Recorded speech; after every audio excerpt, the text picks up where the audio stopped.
Hello, Namaste, Sat Shri Akal, Adab, good evening. I'm back again, Dr. Daljeet Kaur, with a new guest today in the podcast. Today we have a a beautiful soul. She is a very spiritual personality, and she heals people. She inspires people like how to get connected to spirituality and how they can inspire their lives because life is once, and she will tell you like how the way she helps inspires through spirituality. So over to Manisha Melwani ji. She's from Canada. Good evening, Manisha ji. How are you? Hello, good evening, Daljeet. Yes, thank you for having me on the show. I'm really pleased and happy to be here. Yes, it's morning for me here in Canada. Yeah, and today's evening over here in India. But one thing is very good. The whole world has been connected on fingertips nowadays. Manisha ji, I have heard a lot about you. As a spiritual seeker, as an author, you inspire people how to overcome their fears, how to understand their own life. So I would like to know more about yourself. Yes, thank you for that question.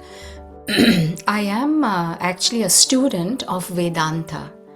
Vedanta is a spiritual philosophy, wisdom tradition, and actually my guru is Swami Chinmayananda, and he mentions that Vedanta is like a science because the knowledge contained there is all about the self, is self-knowledge, knowledge about the Atman, the soul within and our journey.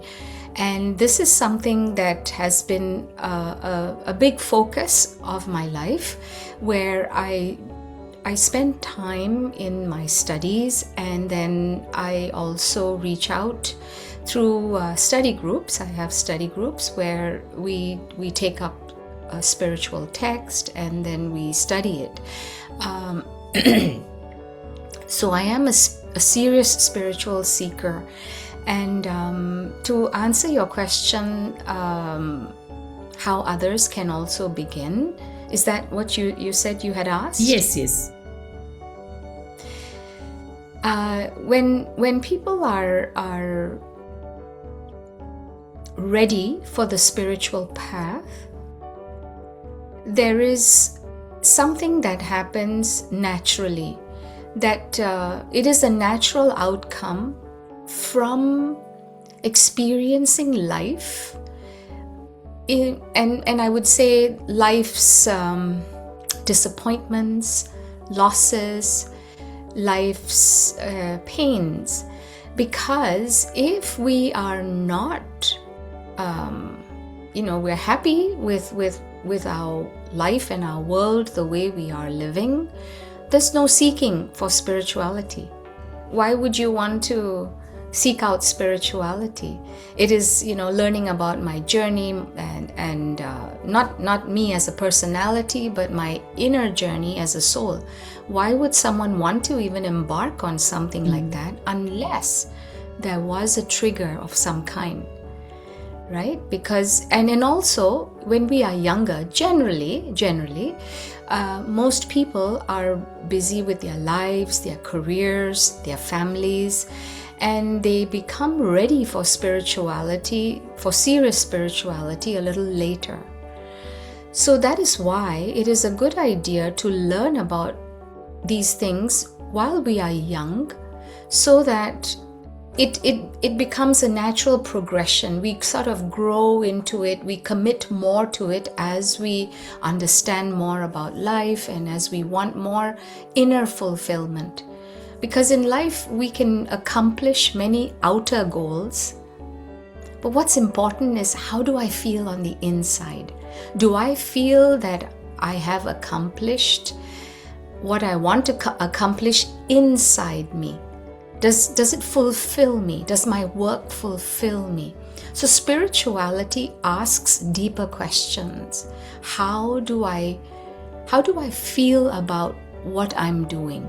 Not what I'm doing, but how and what am I becoming while I'm doing? Because I know you are in touch with many career women who are very focused on accomplishing many outer goals, But if they don't stop to assess how they feel on the inside, they will feel a sense of lack and emptiness even after having achieved those outer goals. People might even say, wow, you've achieved, this and that and all that. But that doesn't matter, because at the end of the day, I can't lie to myself. Others can see me and think a certain way, but how I am on the inside, only I know. So spirituality helps us tune into our inner selves, tune into a greater inner fulfillment in life. And these kind of questions, as I mentioned, come only when we are ready. When we are ready, when there is a reason to be, when there is a readiness, some trigger should get us going on the path. I have a question. Like nowadays, people do meditation. They say that Atma se Paramatma tak, because they want to understand the inner self. Like, what is the purpose, the goal of life to be on the earth? Is it that to understand their own self? What is the best way that they should get connected with the universe or get connected with spirituality? Yes, that's a good question. And yes, from the Jiva or the Atman to the Paramatman, yes, right? That's how you mentioned it. Yes, for sure. That is our ultimate goal. And it is a very lofty goal at this point because we are all focused on our outer world and our roles and our responsibilities. To get connected with our spiritual goals, we need to make time for spirituality. We need to make the time. You see, the problem is we get so busy that we say, I don't have time for spirituality. My kids are young, I have a career, I need to fulfill so many responsibilities to my work and my family and to society. So where do I have time for spirituality? The beauty is that spirituality is lived through our work, through our life. And spirituality is not just, doing meditation, say, okay, I checked it off, I did meditation, or I went for a yoga class, or I did some pranayama. No, spirituality is not, it's not these activities. It's not an activity.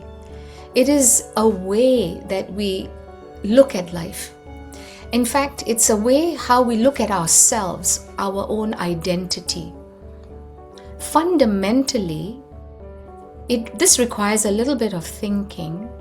Fundamentally, everything that we acquire, whether it is our youth, our fame, our outer accomplishments, the wealth, the possessions, everything that we gain, our relationships, no matter how close we are, everything will be left behind when we come to the end of our life.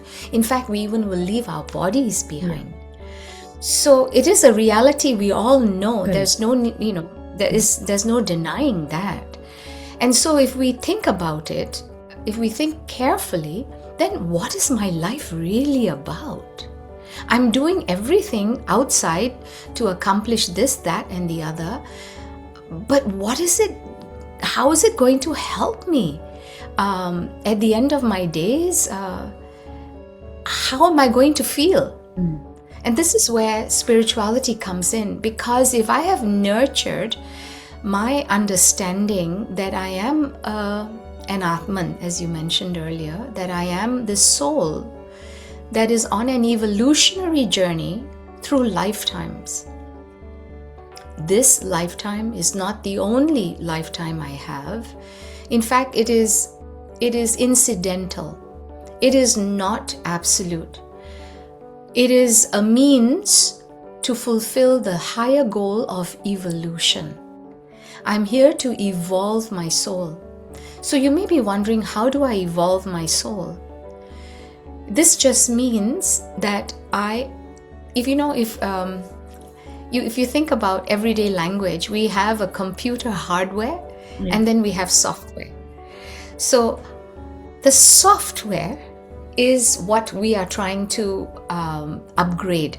Think about it that way. Because we're our physical body, you can take it as the hardware.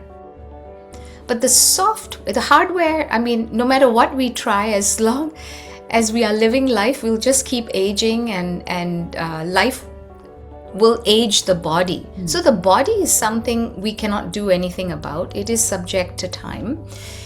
But what we can do is transfer that outer beauty to inner beauty, inner understanding. And we have to upgrade how we see life. We have to upgrade how I live my life. How am I with others? Because our relationships is where we learn and we grow from. So if you're asking how people can embark on this journey, we need to make time to understand and really reflect on the fact that everything that we have will be left behind. And so, what is my life about? Spirituality tells us that we're here to upgrade our software, to put it that way, to upgrade our software, to become more humane, compassionate, loving, kind. These are all universal values that we all value. And very often we value them in others, but we don't think so much about cultivating them ourselves. And so to start the spiritual journey, we can start by living a value-based life. What do I stand for? Am I happy when I go to bed at night? Is my conscience clear? Did I compromise on any of my values?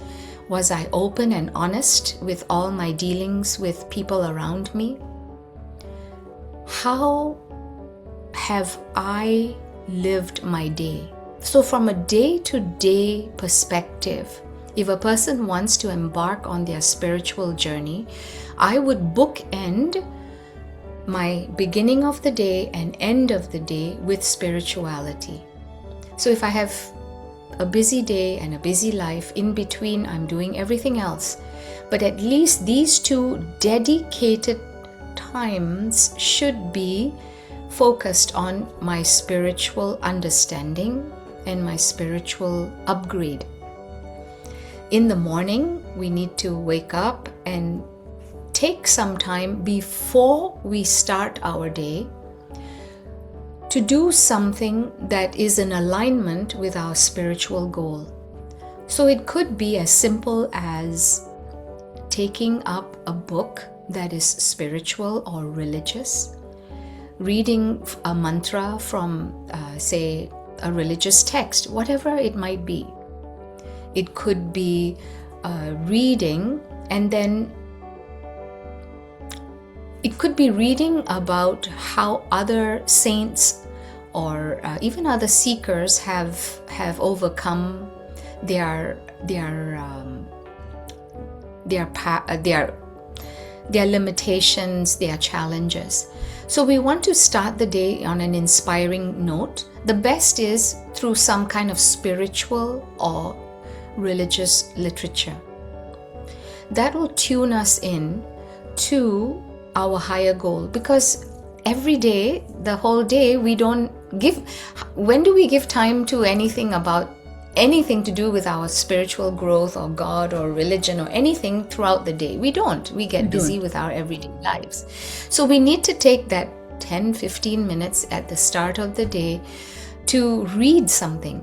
If you can spare the time, then yes, light a lamp, sit in a quiet space, focus, pray, ask for guidance, surrender your day to the divine.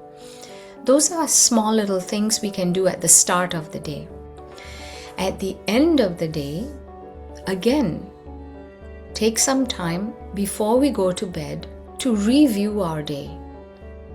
How did I live my day? Not just the events that happened, but assess your own inner motives. Did I speak harshly to someone? why did that person look that way? Was it because I said something that hurt his or her feelings? How could I have done this better? How could I have spent more time thinking about others rather than myself? Was I selfish when I did this act? Or did I burst out in anger? Was that necessary? So these are the kind of things that we have to assess ourselves. At the end of the day, if we can review the day and look back at it and see, how did I live my day?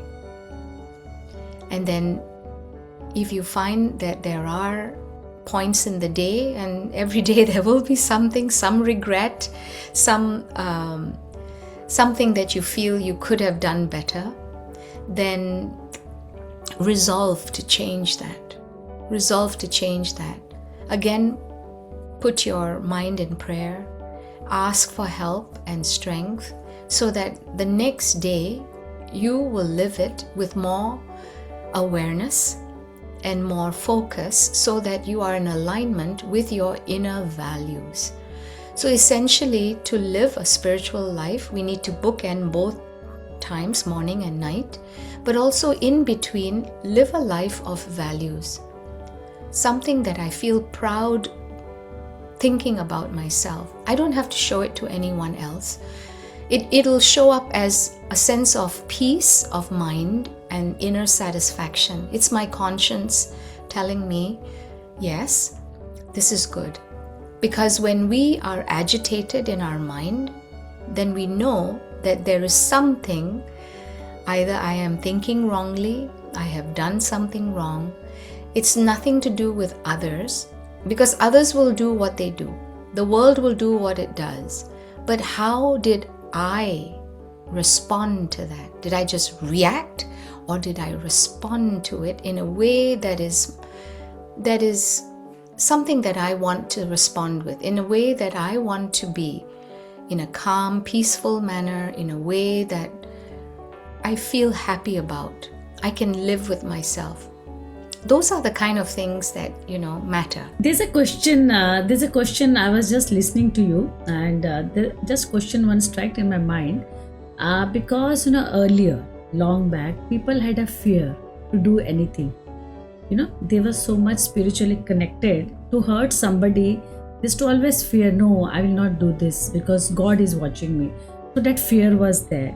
But now, at the present scenario, there is no fear. People don't regret. By hook or crook, they just want to rise. And they're not bothered whether they're hurting their parents or whether they're hurting their family or hurting their neighbors, because that part now at this present scenario, that is Kali Yuga, we can say. So people are going more towards negativity. So what do you think? How should people like you, like a seeker, spiritual seeker, can guide the world that the purpose of life is not materialistic? Purpose of life is something else. So what do you think? What can be done for this? What I have said earlier is relevant as an answer to your question now. And yes, you are right that there is a great focus and pressure to perform, to be the best you can be, and sacrifice, do what it takes basically to get ahead in life and not worry about others. You see, if we live that way, we will accomplish many outer successes. But as I mentioned earlier, how do I feel about myself? More importantly, very simple symptom of my own state of happiness is the state of my mind. Am I at peace with myself, or am I rushing about? How often am I flaring up? How often am I just biting at someone? How often am I just thinking about myself? Life is to be used, like the work that we are meant to do is our dharma. And we have to find what is our swadharma, our specific match for our innate tendencies. So if I am, say for example, I'm good with money, and I am a financial advisor, for example, then I need to temper my career and my life and my choices with my values, that I need to be honest and trustworthy, not just to advance my career, but to live up to my own inner conscience. And that we will know how well we sleep at night. They say that the best sleeping pill is a clear conscience. How do you sleep at night? Are you sleeping agitated? Do you have to take something to help you sleep and stay asleep? All these are symptoms that we are going off track. And so if someone is living the life, as you are saying, that there's so much pressure to perform and to accomplish, yes, there is a stage where we will be pressured to do that, and we will do it. In a way, we are still on the path because we have experienced that kind of life which is fast and agitated and disturbing, and you've lost your relationships, you've lost your peace of mind, and you've advanced in your career, you've got all this money, but what is it for? So this kind of realization will come if we live that way. So if there are people who are already living that way, they will have to continue to experience those experiences to come to the spiritual path. That's what I was explaining earlier. Because I can't say, hey, don't worry about your career, People have to experience that and come to their own inner realization. You are an author. You have recently written a book. So we'd like to know what exactly that book is all about. Yes, thank you. My book is called Your Spiritual Journey. It is actually, you would say, like a primer on Vedanta, which gives us an overview of the spiritual path. There was a time when I had many questions, and I heard many people say, we are spiritual beings having a human experience. But people didn't really know what that meant. If you ask them, what does it mean to be a spiritual being? They say, well, I do yoga, I meditate, I eat organic, I care for the earth, I'm environment friendly. Well, those are all important things. But what we need to understand is spirituality is based on one thing, and that is oneness.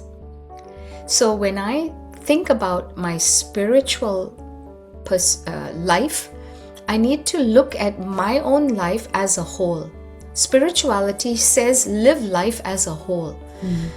In other words, it's not, as I mentioned earlier, spirituality is not just checking off and, saying I've done my meditation, I've done my pranayama, I've done my not like that.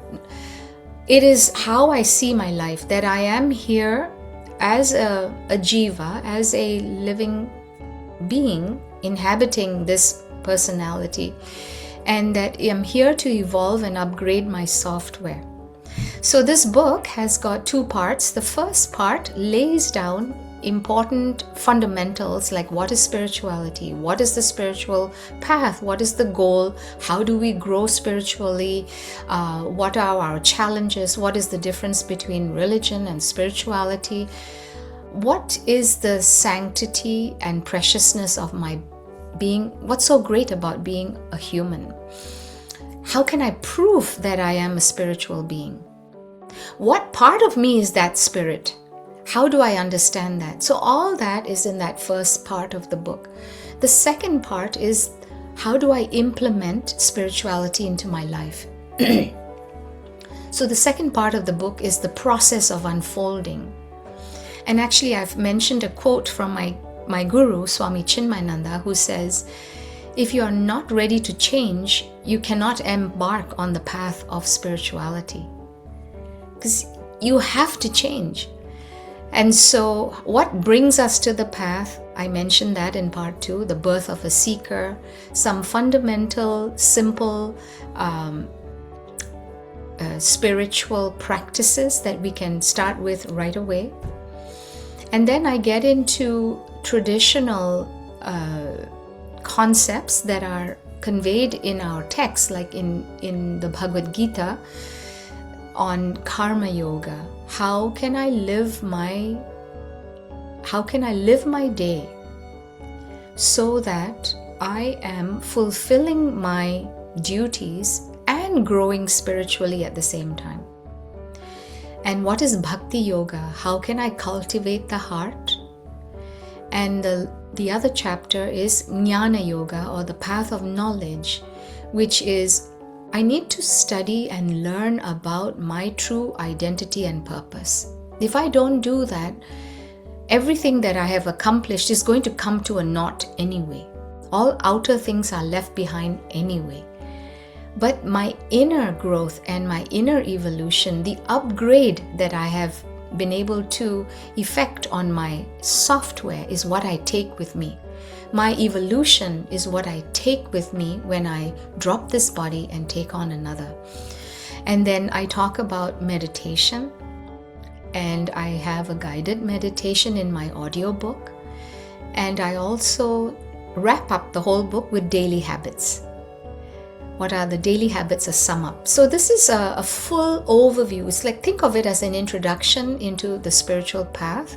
It's easy written. It's written by a seeker to a fellow seeker, answering the basic questions, not from my perspective, but from the perspective of Vedanta, the perspective of the spiritual master. So my book is referenced exhaustively. Nearly every page there is a reference to some spiritual text. And this shows that, it's not my work. I'm a student, I'm a seeker just like you, and this is what I have learned, and this is what I'm sharing with you. And I also have a workbook associated with it, so people can think about those points that they have just learned in a particular chapter and how they can apply it into their daily life. That's wonderful. So it is change in yourself towards spirituality. Now I have just asked one last question. Now, because this is the need of an hour, spirituality is really the need of an hour, because people are forgetting the purpose of their life. They're just rushing towards something which is not required, which is just not required. Of course, the essentials are there, but beyond essentials, that is that's a hunger. And they are breaking all the bridges to go beyond that. But at the end of the day, everybody knows we have to leave everything here and go nothing, just take our karmas along with us. So do you think that such kind of awareness seminars or such kind of awareness programs should be conducted to enlighten the souls of the people who have forgotten this? Yes, definitely. There are so many podcasts and YouTube videos of spiritual teachers and masters. That's the beauty of our internet right now. If we look at it in a positive way, yes, there's plenty of opportunity. So instead of scrolling through, mindless social media posts, well, look up something inspiring. Look up something that is going to enhance your understanding of life in a deeper way and enhance your own inner sense of peace. That's something we all definitely have to do. Yes, podcasts and social media can be used in a positive way to promote good thoughts, good feelings, higher responses to life, a higher understanding, or you could say a deeper understanding of life. So yes, those are important, definitely, for sure. And what you're doing is good work. You're supporting women in their careers, and you are also you're enabling women to support other women who are on the path and also in their careers. So you're doing both inner work and outer work as well, which is how we really should be tempering our days. Doing both. That's excellent work that you're doing. Thank you. Thank you very much. It was wonderful talking to you, Manisha ji, and I think it's lots and lots to learn from you. So friends, you have heard how Manisha ji has said to understand spirituality. It is it is not something which we can implement on somebody. It comes from within. When you want to know what is the purpose of your life, how you want to get spirituality, it is connection of Atma to Paramatma. The main reason is here is not that we accumulate lots of outer things. Very well, she has explained about the hardware and the software. Hardware we cannot change much, but software we can always upgrade, and we can make our life more beautiful, more understanding, because ultimately the goal is we have to leave the world, but with the good karmas and leaving behind everything whatever we have achieved. So thank you very much to Manisha ji, and keep watching us. If you have a story which you want to share with other women, be in touch with us, send us a mail, and we will get connected to you. Till then, take care. Bye bye.